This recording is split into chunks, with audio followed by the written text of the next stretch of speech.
नमस्कार मित्रों, आरोग्य जीवन यात्रा में आप सबका स्वागत है। हम भारतवासी देश के लिए एक प्रतिज्ञा करते हैं। मैं रोज योग करूंगा और योगाहारी बनूंगा। मैं चबा चबा के ही खाऊंगा और बिना भूख का भोजन और बिना प्यास का पानी नहीं पीऊंगा। मैं रोज बिना पकाई हरी पत्तियों को भोजन में शामिल करूंगा। मैं मेरा वजन बढ़ा के भारत माता की छाती पर पैर नहीं रखूंगा। मैं बीमार रह के और व्यसन करके मेरे कुटुंब और देश के साथ गद्दारी नहीं करूंगा। आपको मेरी ये प्रतिज्ञाएं अच्छी लगती है तो आप खुद दूसरों को पहुंचाइए। मैं naturopath green doctor Rajesh Patel बोलता हूं। मैं योगा मास्टर भी हूं। हम यहाँ योगाहार यानी कि आपको योगाहारी बनाने के लिए बातें करते हैं। प्राकृतिक आहार से बीमारी मिट सकती है, तो ये सारी बातें हमको समझनी है। हम अपने आप को ग्रीन डॉक्टर इसीलिए बोलते हैं कि हम ग्रीन पत्तियों को औषध के रूप में समझाते हैं। वो हमारे शरीर में औषध के रूप में काम करती है, इसीलिए हम अपने आप को ग्रीन डॉक्टर कहते हैं। तो आरोग्य का पंचामृत, बीमारी आती है बिना चबाया पकाया यानी कि एसिडिक खुराक, जरूरत से ज्यादा तीनों टाइम खाने से शरीर में कचरा बढ़ जाता है और पोषक तत्व नहीं मिलते हैं। इसके कारण बीमारी आती है। बीमारी तभी नहीं आती जब आप चबा चबा के खाते अल्कलाइन यानी कि कच्चा खुराक ज्यादा खाओगे तो शरीर में कचरा बढ़ेगा ही नहीं, पोषक तत्व मिल जाएंगे, बीमारी आएगी नहीं। बीमारी जाती है शरीर का कचरा निकालने से और पोषक तत्वों की पूर्तता करने से।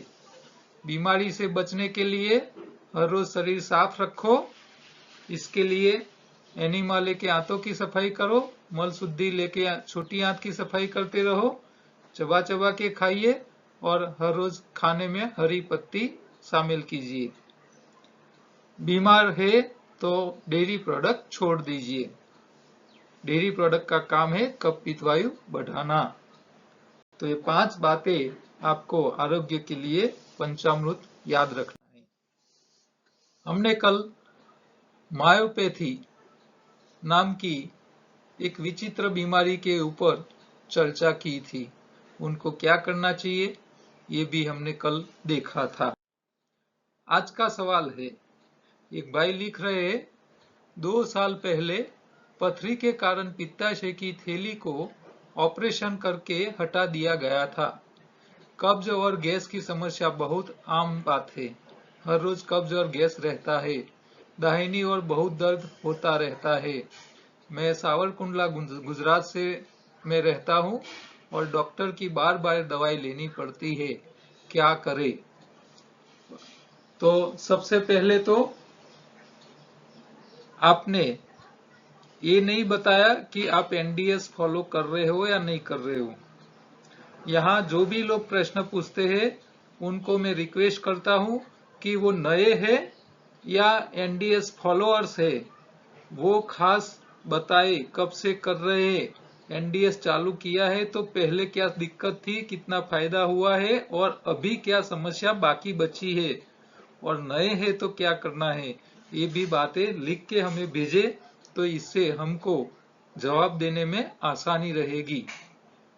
तो यहाँ पित्ताशय गॉल ब्लेडर निकाल दिया है और उनको समस्या बढ़ती जा रही है। तो ये क्यों निकाला जाता है? तो ज्यादातर केस में गॉल ब्लेडर में जो हमारे लीवर के नीचे हरे रंग की थैली होती है, देखिए चित्र में दिख रहे हैं आप। तो ये हरे रंग की जो थैली है उसके अंदर जब पथरिया इकट्ठा हो जाती है ज्यादा और अंदर पित्त रस आने जाने से रुक जाता है और सूजन आने लगता है, फिर आपको पेन बढ़ जाता है, तभी डॉक्टर एलोपैथी वाले पित्ताशय की थैली को निकालने का ही उसके पास रास्ता है, दूसरा कोई ऑप्शन नहीं है। और ऐसा ही बोलते हैं ये बिना काम का है।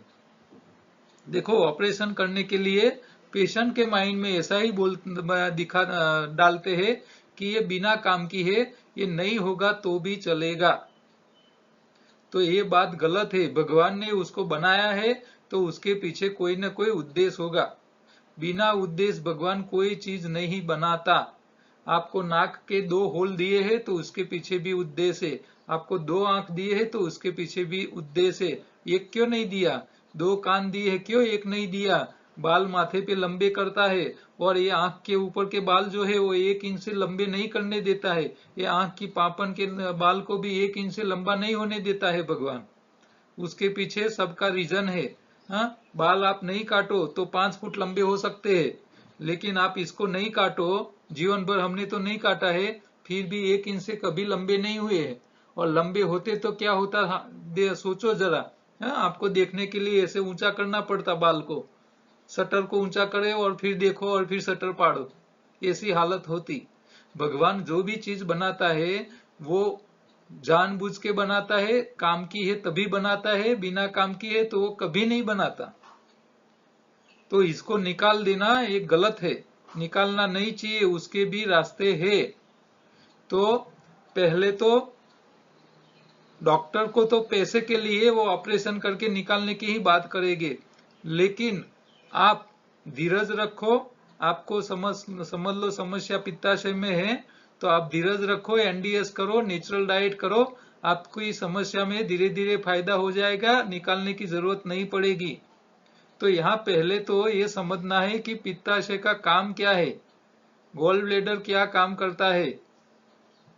तो गॉल ब्लेडर में मेन काम क्या है कि जो पित्त रस आपकी लीवर में होता है वो पित्त रस गॉल ब्लेडर में इकट्ठा होता रहता है पूरे 24 घंटे। और जब आप खाना खाते हो तब वो पित्त रस हमारे पाचन के लिए जो जरूरी रस है वो गॉल ब्लेडर में से खाली होके आपकी आंतों में आता है, आपके खुराक में के साथ मिक्स होता है। तो उसका काम यही है, जरूरत पड़े तभी वो निकलता है और तब तक वो स्टॉक होते रहता है। अब आपने ये निकाल दिया तो अब क्या होगा, जो पित्त रस लीवर में तैयार हो रहा है वो सीधा आपकी आंतों में इकट्ठा होता जाएगा, वो कंटिन्यूअस जलता रहेगा, फिर आपको जलन करता रहेगा। तो ये जब खुराक आए तब जरूरत होती है, इससे पहले इसकी जरूरत नहीं होती है। तो ये क्यों पथरी बनती क्यों है, पहले तो सवाल ये होना चाहिए, पित्ताशय में गड़बड़ी पथरी या स्टोन क्यों बनते हैं। तो इसके पीछे 2 वजह है। एक तो हम जो तेली बिया खाते हैं, तेल खाते हैं, चर्बी युक्त खुराक खाते हैं, उसको रिफाइंड करके खाते हैं। रिफाइंड में करीब 300 डिग्री बॉईल किया जाता है अप्रोक्सीमेट। अब जो तेल 300 डिग्री बॉईल किया जाता है, डबल रिफाइंड में तो 2 बार किया जाता है, वो हमारा शरीर डाइजेस्ट करके खींच तो लेता है, शरीर में चला जाता है, लेकिन उसको यूटिलाइज नहीं करता है, एनर्जी में कन्वर्ट नहीं कर पाता है। तो वो हमारे शरीर में स्टोरेज बनता जाता है, फिर वो ब्लॉकेज होते हैं। तो वो ब्लॉकेज आपके हृदय में भी होते हैं, आपके लीवर में भी होते हैं, और उसके कोलेस्ट्रॉल के स्टोन बन जाते हैं। तो एक आपके गोल ब्लेडर में कोलेस्ट्रॉल का स्टोन इकट्ठा होता है जो हरे रंग का होता है, जिसका रंग होता है हरा रंग।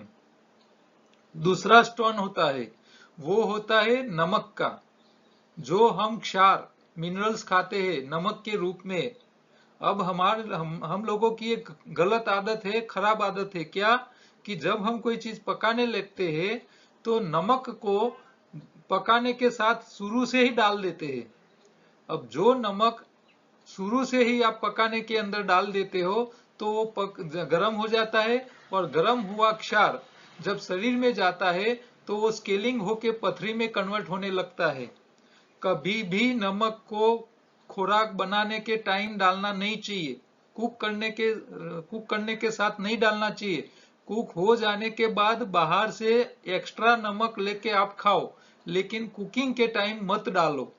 वो क्षार शरीर में जाके अलग अलग जगह कन्वर्ट होता है, स्केलिंग होता है।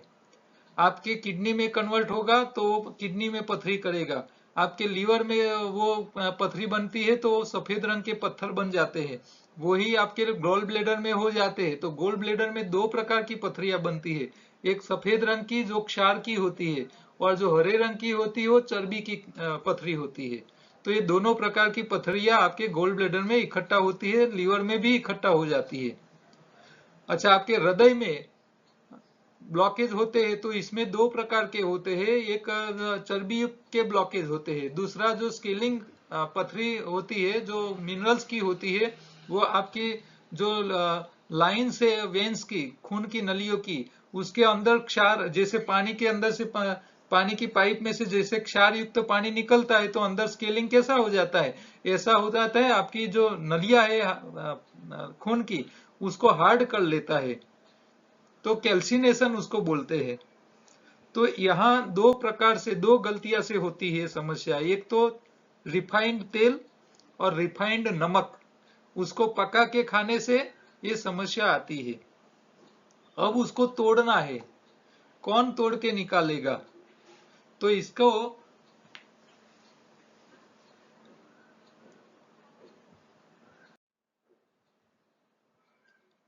उसको तोड़ना है तो क्या करे? तो सबसे आसान तरीका है, आपको दो प्रकार की पथरियां निकालनी है। एक तो कैल्सिनेशन वाली क्षार युक्त पथरी है, दूसरी है चर्बी युक्त। अच्छा, चर्बी को चर्बी ही पिघाल पाएगी। जैसे क्रूड ऑयल होता है, क्रूड ऑयल में से आप पेट्रोल निकाल दो, गैस निकाल दो, केरोसिन निकाल दो, सब निकल जाएगा। तो ऑयल निकाल दो तो क्या बचेगा? कचरा, कोलट्राल, जिसको डामर बोलते हैं गुजरात में। तो ये काला गट्ठा हो गया। अब वो गट्ठा वैसा ही आपके शरीर में होता है, आपने रिफाइंड तेल खाया, रिफाइंड ऑयल खाया, तो वो गट्ठा हो जाता है, इकट्ठा होता रहता है, क्योंकि शरीर इस्तेमाल नहीं कर पाता है। अब उसको पिघालना है, तो अब ये कोलटार है, डामर जो है क्रूड ऑयल का, वो कचरा इकट्ठा हो गया है, बन गया है। उसको पिघालना है तो आपको क्या डालना पड़ेगा? पानी से पिघलेगा क्या? पानी से वो कभी नहीं पिघल सकता। उसको पिघलने के लिए आपको केरोसिन या तो पेट्रोल डालना पड़ेगा। तो पेट्रोल अंदर डालो तो वो जो डामर है, कोल टार जो है, वो थोड़ा थोड़ा घुलने लगेगा, अंदर पिघलने लगेगा। तो आपके शरीर में जहां जहां चर्बी युक्त पत्थर बन गए हैं, उसको पिघालने के लिए वर्जिन ऑयल चाहिए। इसमें दो प्रकार के ऑयल सबसे अच्छा काम करते हैं। एक तो अलसी का तेल, कच्चे अलसी का तेल, वो एक गट्ठे को पिघालने का काम करेगा। तो वो कच्चा ही खाना पड़ेगा, आप उसको गर्म करके खाओगे तो वो पत्थर को और बड़ा बनाने में लग जाएगा, और कच्चा तेल खाओगे तो वो पिघालने के लिए काम आएगा। तो एक ये काम करता है। दूसरा, जो क्षारीय पत्थर बन गए हैं, उसको तोड़ने का काम खट्टी चीजें ही कर सकती है, खट्टे फल ही कर सकते हैं। तो आपको ये दोनों का प्रयोग करना पड़ता है, और उसके लिए मेरा करीब 299 नंबर, 299 नंबर वाला मेरा वीडियो है यहाँ आरोग्य जीवन यात्रा में, जो लीवर क्लिंजिंग के लिए था। आपकी लीवर की क्लिंजिंग, गोल ब्लेडर की क्लिंजिंग के लिए प्रयोग था, वो आप एक बार देख सकते हो। तो ये प्रयोग करके आप उसमें से समाधान निकाल सकते हो। अब मान लो आपको लीवर ही, पित्ताशय ही निकाल दिया है, गोल ब्लेडर ही निकाल दिया है, तो अब क्या करें? अब वापिस तो लगा नहीं सकते। तो उसके लिए आपको डाइट में ध्यान रखना है। पहले तो आपको अब क्या करना पड़ेगा कि आपको थोड़ा थोड़ा हर समय खाना चालू रखना पड़ेगा। पहले तो ये समस्या है। हमारी सिस्टम में तो सुबह से दोपहर तक उपवास करने के लिए बोलते हैं, दोपहर से शाम के बीच में ही कच्चा खाने के लिए बोल रहे हैं, और रात को एक टाइम पकाया खाने के लिए बोल रहे। लेकिन जिसका पित्ताशय निकाल दिया है वो एनडीएस में उपवास नहीं कर पाएगा। तो अब क्या करना है आपको, मान लो आपको पित्ताशय निकाला नहीं था तो आप दोपहर से शाम के बीच में ही खाते और कच्चा खाते, ठीक है। तो जितना खुराक आप दोपहर से शाम के बीच में खा रहे हो उतना खुराक दोपहर से शाम की जगह आप सुबह से उठते हो तो शाम को सोने जाओ तब तक के बीच में उसको डिस्ट्रीब्यूट करना है। आपको उसको थोड़ा थोड़ा डिस्ट्रीब्यूट कर लेना है। तो सुबह में उठे तब से लेके शाम सोने जाओ तब तक आपको हर घंटे वही खुराक, जितना खुराक आप मान लो पूरे दोपहर से शाम के बीच में 1 केजी आप खा रहे हो तो आपको इसको पूरे दिन में बांट लेना है। 10 या 12 घंटे या 16 घंटे में बांट लेना है आपको, ठीक है। तो आप जो सुबह जागते हो 7 बजे से लेके शाम 9-10 बजे तक, तो उसमें हर घंटे आपको थोड़ा थोड़ा थोड़ा खाते रहना है। लेकिन आप जो भी खाओ उसमें ध्यान रहे कि कच्चा ज्यादा खाना है, पकाया कम खाना है, इसमें एसिड करे ऐसी चीजें नहीं खानी है, ये भी आपको ध्यान रखना है, ठीक है। तो एसिडिटी ज्यादा जिसको हो जाती है उन लोगों को यही समस्याएं रहती है। तो वो लोग एसिड यानी कि खट्टी ज्यादा न खाए, गॉल ब्लैडर निकाल दिया है इसीलिए।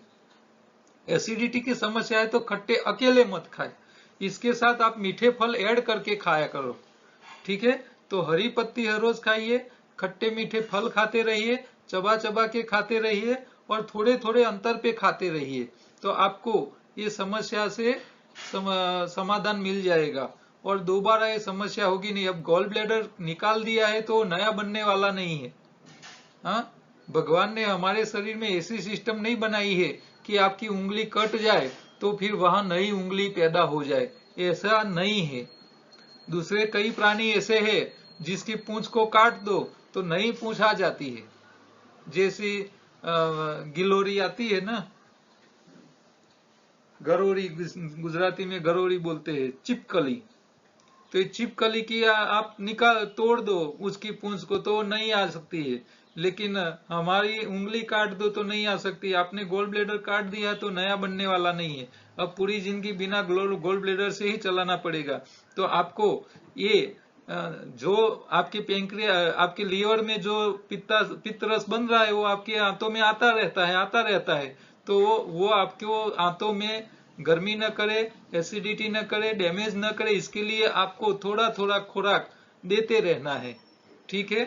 तो या तो फिर पानी पीते रहना है आपको, तो इससे भी वो थोड़ा डाइल्यूट होता रहेगा। तो आप ये दोनों ऑप्शन है आपके पास, आपको जैसे शरीर को शूट करे इसी तरह आपको मैनेज करना पड़ेगा। लेकिन जिन लोगों को पित्ताशय नहीं निकाला है, गॉल ब्लैडर में पथरी है, वो लोग पित्ताशय की हमारी लीवर क्लींजिंग वाला वीडियो देख ले, वो प्रयोग करे तो इससे उनको फायदा जरूर हो जाएगा। कभी भी गोल ब्लैडर निकालना नहीं चाहिए और निकालने की नौबत ही आई नहीं चाहिए। हाँ, आपको शुरू में मैंने जो प्रतिज्ञा करवाई वही तो इसी का काम है कि शरीर में बीमारी आए और हमारे कुटुंब और देश के ऊपर हम बोझ रूप बन के जिए, उसका कोई मतलब नहीं है, ठीक है। तो आपको इतना ध्यान रखना पड़ेगा। तो शरीर में क्लींजिंग होता रहे वो बहुत जरूरी है। आप मनुष्य है, आपको अच्छी खाने पीने की चीजें छोड़ नहीं सकते, वो नुकसान करती है पता है, फिर भी हम खाना छोड़ नहीं सकते हैं। तो वो खाना खाओ लेकिन उसको सफाई भी करते रहो, शरीर में से कचरा निकालते रहो। तो इसके लिए शरीर में से माइक्रो लेवल का कचरा निकालने के लिए हिमालयन बेरी ऐसी अद्भुत चीज है कि आपके शरीर के ऑर्गेन के टिश्यू और सेल तक की सफाई करके दे देता है। महंगी चीज है लेकिन वो आपको अद्भुत क्लींजिंग करके देता है। तो प्रिकॉशन के लिए भी जो लोग बीमार नहीं हैं वो लोग भी अपने शरीर में से टॉक्सिन को निकालने के लिए हिमालयन बेरी जूस का प्रयोग किया करें। वो महंगा है, हमारे पास जो हिमालयन बेरी का जूस है वो एमआरपी उसकी 1300 रुपया है, वो आपको घर बैठे 900 रुपये में मिलेगा। हम प्रॉफिट नहीं लेते हैं और आपको उपलब्ध कराते हैं अच्छी क्वालिटी का। उसका पाउडर भी कई बार हमारे पास उपलब्ध हो जाता है, तो हम पाउडर भी अवेलेबल करते हैं। तो ये लिक्विड और पाउडर दोनों आपको जो भी मिल जाए उसका प्रयोग करता रहना चाहिए, क्योंकि हम खाने में कहीं न कहीं बाहर जाते हैं, अवसर प्रसंग होते हैं, तो हमारे शरीर में कचरा कोई न कोई रूप से आएगा ही। आप श्वास लेते हैं तो इसमें भी जहर आता है, तो वो तो शरीर में जाके डिपोजिट होने वाला है। तो वो जहर को, टॉक्सिन को, कचरे को बाहर निकालने के लिए, बॉडी क्लींजिंग के लिए हिमालयन बेरी से अद्भुत कोई चीज नहीं है। ठीक है, तो वो आंवले से भी अच्छा माइक्रो लेवल की सफाई का काम करके देता है। तो ये बॉडी क्लींजिंग के लिए हिमालयन बेरी अद्भुत है। काम की बातों में, एक खरीदो एक मुफ्त पाओ कुदरत के नियमों में। तो जब हम विश्वास खरीदते हैं किसी का, तो हमें मित्रता मुफ्त में मिलती है। हाँ, आपको फिर मित्रता के लिए हाथ लंबाने की जरूरत नहीं पड़ती है, आप उसके साथ विश्वास खरीद लो। हाँ, उसका विश्वास खरीद लो, तो ये मित्रता आपको मुफ्त में मिलेगी। तो ये भी एक कुदरती ही प्रोसेस है, इसमें किसी को कुछ बोलने की या स्पेशल मांगने की जरूरत नहीं पड़ती है। तो योगाहार का मतलब ही है आहार का इंजीनियरिंग। आप आहार का इंजीनियरिंग समझ लो, कुदरत के कानून को समझ लो खाने पीने के, तो आपको समस्या रहेगी नहीं, आई है तो अपने आप चली जाएगी। तो योगाहार में हम 3 बातें पे ध्यान देते हैं: शरीर की सफाई, शरीर का सही खुराक और सावधानी। ये 3 मुद्दे ही काम के हैं। तो शरीर का सफाई कहाँ करना है, शरीर को कौन से प्रकार का खुराक देना है, कब देना है, कैसे देना है, किस तरह देना है, ये, और आप जो भी खा रहे हो उसके स्वाद भी आपके शरीर में क्या काम करेगी, ये पूरा चार्ट एक ही चित्र में मैंने कवर किया है। तो ये आपको याद रखना जरूरी है। और आपको पूरा डिटेल में नॉलेज चाहिए तो मेरी योगाहार यूट्यूब चैनल में प्लेलिस्ट है, जिसमें योगाहार का पूरा कोर्स के सारे वीडियो है। वो आप धीरे धीरे एक एक करके देखते रहिए, बार बार देखते रहिए, इससे आपको और ज्यादा नॉलेज रहेगा और मेमोराइज हो जाएगा, याद रह जाएगा। ठीक है, तो मेरे ये लिंक चाहिए तो मेरे नंबर पे व्हाट्सएप कीजिए। प्रोडक्ट्स के लिए भी कोई रिक्वायरमेंट है तो आप मेरे नंबर पे व्हाट्सएप करके ऑर्डर कर सकते हो। हमारी एक ई बुक अवेलेबल है अमेजोन किंडल पे, रेसिपी भी अवेलेबल है योगाहार नाम की, और फूड विथ लाइफ नाम योगाहार नाम की हमारी दूसरी यूट्यूब चैनल है, जिसमें हम अच्छी अच्छी रेसिपी रखते हैं, तो वो भी आप देखते रहिए। और ये छोटा सा मैसेज, आप कहीं भी कुछ प्रिंट करवाते हैं तो करवाइए। ठीक है, तो इससे आपके हाथों लोगों की इनडायरेक्ट सेवा होगी। कल दोबारा दूसरे प्रश्नों के साथ मिलेंगे, काम की बातों के साथ मिलेंगे। तब तक नमस्कार।